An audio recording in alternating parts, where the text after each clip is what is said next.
Well, many more of these meetings are going to be under the scanner, and we will continue to focus on them. But Sumit, thanks very much for telling us about the Elon Musk Prime Minister Modi meeting. Then there is the question that we started out with about inflation in Britain. Now, Britain's consumer price index, the CPI, has gone up. It's risen by 8.7% in annual terms in the month of May, which means it has remained unchanged from the month of April.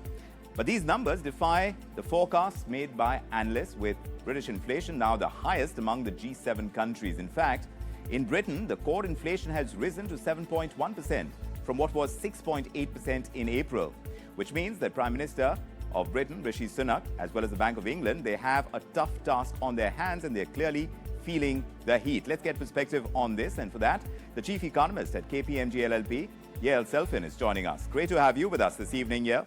Do tell us about the stickiness of British inflation. Why is it such a problematic issue for Britain?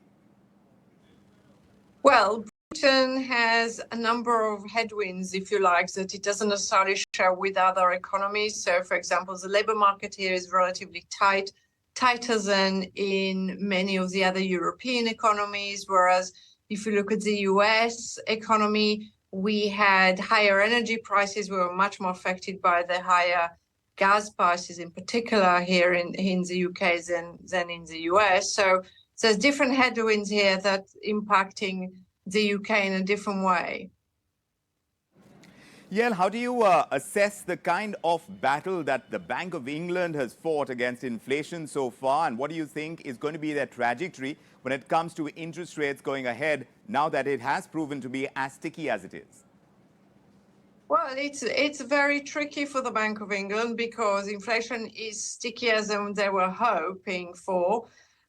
We do need to bear in mind that there is a lag between when interest rates go up and when the full effect takes place, and that could be between a year and a half to 2 years. So there's still more tightness in the pipelines that we haven't actually seen in take shapes, and that's the nature of interest rates, if you like, takes time. So we were also always expecting this to be a gradual thing. Unfortunately, the core inflation is proving more persistent. So even though we have seen a significant fall in wholesale energy markets, that really hasn't translated into a sufficiently rapid decline, or not as rapid as we were hoping. And Yael, do speak to us about growth in Britain, which is definitely going to take a hit with interest rates rising over there. How much of a hit are you expecting, and how is that going to show up in the global markets, according to you? Well, it all really depends on how hawkish the central bank is going to be here in the UK. So if the Bank of England is going to raise rates relatively moderately over the next few months, if we're going to say maybe 3 more quarter of a percentage rise in interest rates in the UK, taking interest rates to between 5.25%, 5.5%, that could still leave enough room for the economy to grow. So we are not expecting a recession in the UK. We're expecting modest growth of around 0.3% this year, followed by growth of around 1.1% next year. However, if the Bank of England decides to become more hawkish, that will definitely have an impact on growth.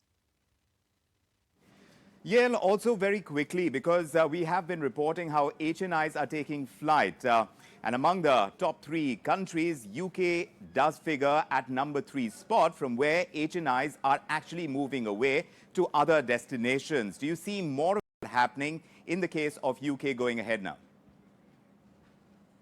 I think it's very difficult to tell at the moment. There's quite a lot of volatility. We need some clearer signals from the Bank of England as to where the direction is heading. We also potentially we have elections coming in the UK next year, so that adds on to the uncertainty for the UK market. So overall, it's a tough call. Yael, many thanks for joining us. Indeed, a pleasure having you on the show and getting your perspective. Thanks very much for joining us here on this edition of the Rush Hour. Thank you.